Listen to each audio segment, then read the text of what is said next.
In Burkina Faso, under the leadership of Ibrahim Traoré, something monumental stirs in the shadows. The whispers of revolution are carried by the wind as the country stands on the edge of a new era.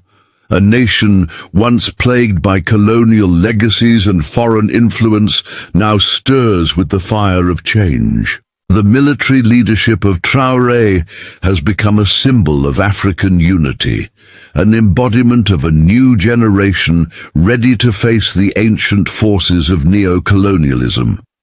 In the streets of Ouagadougou, people are whispering about the African awakening, a revolution that aims to break the chains that have bound the continent for centuries. This is not just politics. It is a battle for Africa's future, a fight that could reshape West Africa and send shockwaves across the globe. However, not all are ready for the storm that is brewing. The political tension is palpable. In the dark corners of the city, the embers of discontent smolder. Foreign powers watch closely, knowing that the outcome of this revolution could challenge the status quo of African politics. Yet the true power of Ibrahim Traoré lies not only in his military prowess, but in his belief in the youth of Africa, the future of the continent. Its rise symbolizes the power of a united Africa, a continent tired of foreign interference, and a continent yearning for true independence. As the clock ticks, the world waits. Will this moment mark the dawn of an African renaissance? Or will it be another failed attempt at breaking free from the chains of the past? The eyes of the world are on Burkina Faso, as the world asks, what will Ibrahim Traoré do next? It was a routine encounter, a mundane day for many, but not for Ibrahim Traoré. In the bustling heart of Ouagadougou, the air thick with the tension of impending change, Ibrahim walks with purpose, his gaze unwavering. As he moves through the crowded streets, a businessman, oblivious to the power that walks among him, offers a dismissive glance. The businessman, perhaps used to the old order, is quick to belittle the military leader's presence, sneering as he makes a snide remark about the so-called revolutionary leadership sweeping across West Africa. His words are laced with condescension and arrogance, a stark reflection of the entrenched mindsets that have long held Africa in a state of subjugation. The businessman doesn't know Ibrahim's true identity. He doesn't understand the weight of the moment. To him, Ibrahim is just another soldier, a figure of fleeting influence in a continent still shackled by foreign powers. The air around them seems to crackle with tension as the crowd watches, some with fear, others with anticipation. Ibrahim's posture remains calm, his eyes betraying no emotion, yet the message is clear. He stands as a symbol of something far greater than this fleeting encounter, a man who embodies the fight against neo-colonialism and the promise of African unity. The businessman, however, continues to underestimate the gravity of the moment. He speaks louder, mocking the very idea of African independence and the youth in power. His arrogance blinds him to the fact that the revolution is not a mere slogan, but a rising force, ready to reclaim the dignity of an entire continent. The crowd begins to shift, sensing something powerful is unfolding, but Ibrahim remains composed. The moment feels like a pressure cooker ready to explode, but Ibrahim holds back, his silence more deafening than any words could ever be. The tension in the air is now palpable, and the businessman's words have pushed things too far. Ibrahim's silence becomes a storm brewing beneath the surface. Just as the businessman sneers and prepares to walk away, the atmosphere shifts. A low hum rises in the background, the sound of military vehicles approaching, the unmistakable roar of authority, cutting through the noise of the streets. The businessman, still oblivious to the gravity of the situation, pauses, confused, his arrogance slowly fading as he accomplishes something is amiss. His smugness dissolves into discomfort. The people around him begin to murmur, their eyes flickering, toward the approaching vehicles. The moment Ibrahim lifts his hand, the crowd falls silent. Without a word, he gestures, and the gates of the military compound swing open. It's then that the businessman's true realization dawns upon him. Ibrahim Traoré, the man he mocked, is not just any soldier. He is the leader of a revolution, a force that cannot be denied. The military escorts flood the scene, surrounding Ibrahim with unwavering discipline.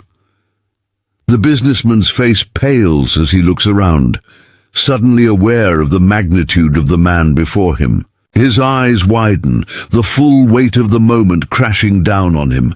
As Ibrahim steps forward, the businessman stumbles back. The once dismissive remarks now taste bitter on his tongue. The onlookers hold their breath, sensing the tension, waiting for Ibrahim's response. Ibrahim doesn't speak. Instead, he simply nods toward his soldiers. The businessman, realizing the magnitude of his mistake, begins to sweat, his arrogance crumbling. The truth is out. This is not just a leader of Burkina Faso. This is a revolutionary force who embodies the hopes and dreams of Africa's future. In his silence, Ibrahim has already won. His presence is enough to send a message. The time for Africa's true independence has come, and no one will stand in its way. The scene is tense, but there is no violence, no shouting, only the weight of the moment. Ibrahim Traoré stands before the businessman, his figure strong and composed, embodying the quiet dignity that comes with true leadership. In this moment, Ibrahim shows that power does not always need to be vocal. Sometimes silence speaks louder than words. The businessman, now trembling with fear, can only stare at the ground, realizing the magnitude of the misjudgment he made when he disrespected the revolutionary leader. His earlier words, full of arrogance and colonial pride, now ring hollow. In his mind, Ibrahim makes no effort to humiliate the man further. He does not need to. The crowd, however, has seen enough. They understand what is happening. In their eyes, Ibrahim has already delivered the most powerful blow, not with force, but with quiet, dignified authority. The businessman is left to reflect on his actions, his arrogance now replaced by a cold, hard understanding. In the silence that follows, Ibrahim's soldiers maintain a calm, stoic presence, reinforcing the idea that this is not about revenge, but about respect, dignity, and the justice that Africa has long been denied. As Ibrahim turns to leave, the businessman's voice cracks, calling out for a second chance, but Ibrahim does not respond. His gaze lingers for a moment, and with a final glance, he walks away. The crowd watches, their hearts filled with hope. This moment, though subtle, marks a profound turning point in the history of Burkina Faso and the broader African revolution. It is a reminder that true leaders do not seek revenge, but instead rise above, embodying the strength of African independence and unity. In the silence of that moment, a message was sent not just to the businessman, but to the world. The awakening of Africa has begun, and it will not be silenced. As the day fades into the golden hues of the African sunset, The ripple effects of Ibrahim Traoré's actions begin to spread across Burkina Faso. The streets that once murmured with uncertainty now pulse with the energy of a nation on the cusp of transformation. Ibrahim's quiet act of defiance against arrogance and disrespect has done more than just reprimanding one man. It has inspired a nation. People across the country begin to speak of him not just as a military leader, but as a symbol of hope for a continent long under the thumb of foreign influence and colonial legacies.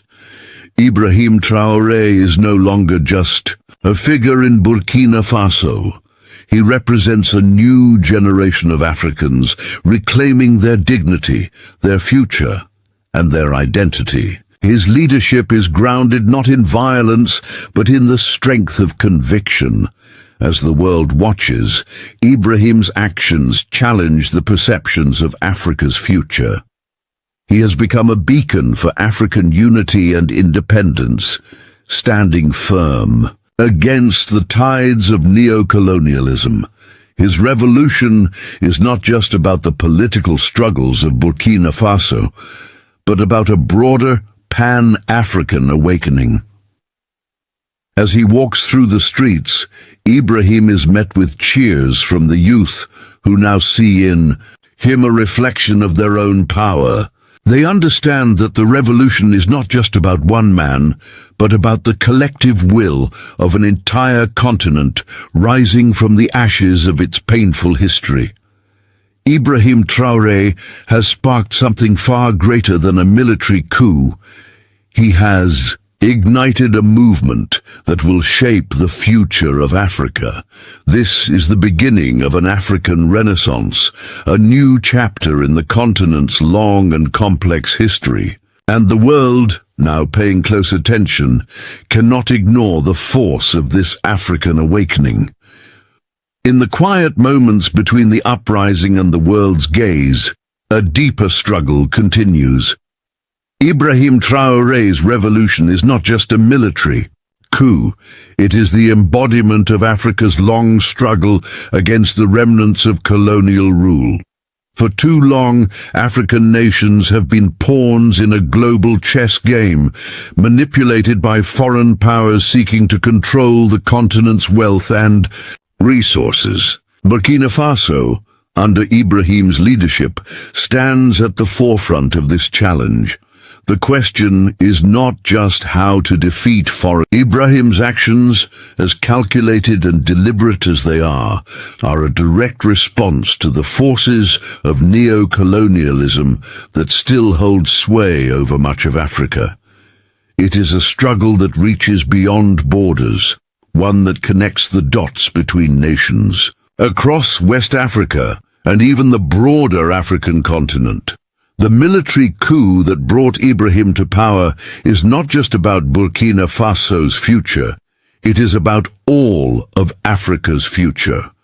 It is about youth rising, asserting their power, and rejecting the shackles of external control. Ibrahim Traoré has become a symbol of this new African identity, one that is ready to confront the old colonial powers and demand the respect that Africa deserves.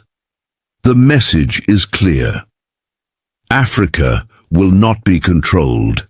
Africa will not be dictated to. Through Ibrahim's leadership, there is a resurgence of the Pan-African ideals that once united revolutionary leaders like Kwame Nkrumah, Patrice Lumumba, and Thomas Sankara. The battle against neo-colonialism is not just a political struggle. It is a cultural, social, and spiritual battle to reclaim the dignity and autonomy that Africa has long been denied. Ibrahim is not just fighting for Burkina Faso. He is fighting for every African nation struggling against the legacy of colonialism. As the revolution unfolds in Burkina Faso, the eyes of the world turn to this small yet powerful nation in West Africa.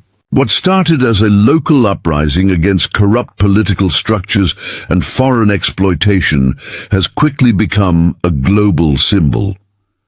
The revolution of Ibrahim Traoré is not just a regional conflict, but a statement, a bold declaration that Africa is rising, reclaiming its destiny. From the streets of Ouagadougou to the halls of power in Paris, London and Washington, the ripple effects of this movement are felt.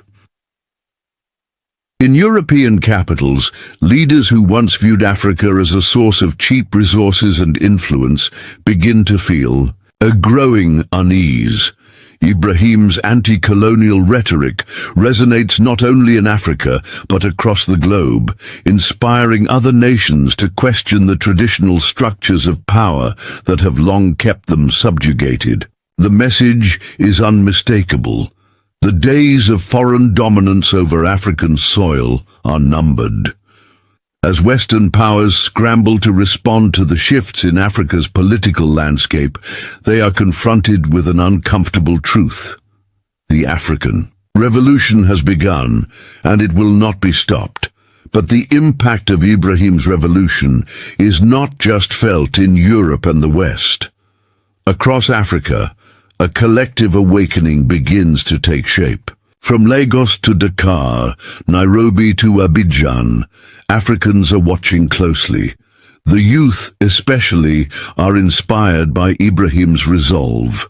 His rise to power offers them a glimpse of what is possible when the continent unites and rejects the forces that have kept it fragmented for so long. This is not just a political change. This is a cultural and ideological shift that is sparking movements in countries across Africa. The world now knows Africa's future will no longer be written in foreign capitals. It will be written in the hearts of Africans themselves. In the wake of Ibrahim Traoré's revolution, Burkina Faso stands at the precipice of a new dawn. The streets that once echoed with the frustration of a nation struggling under the weight of colonialism now pulse with hope. The promise of an independent, united Africa is no longer a distant dream. It is a reality in the making.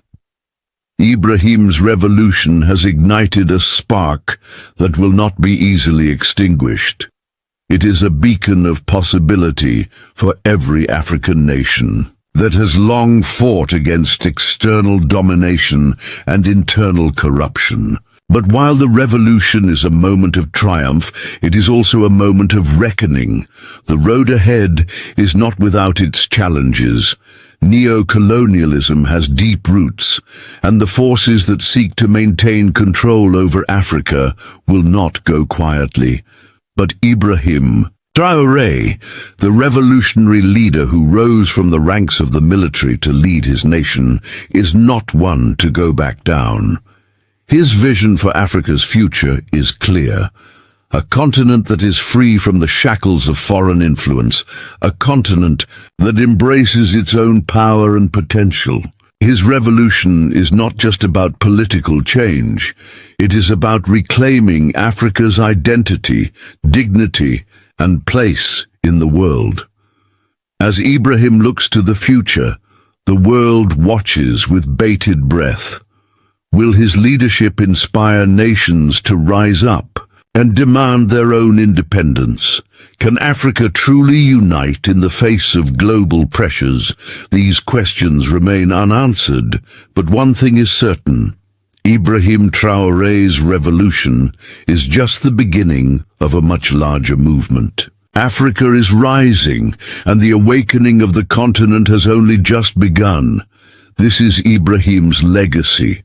A leader who not only fought for the future of Burkina Faso, but for the future of Africa itself.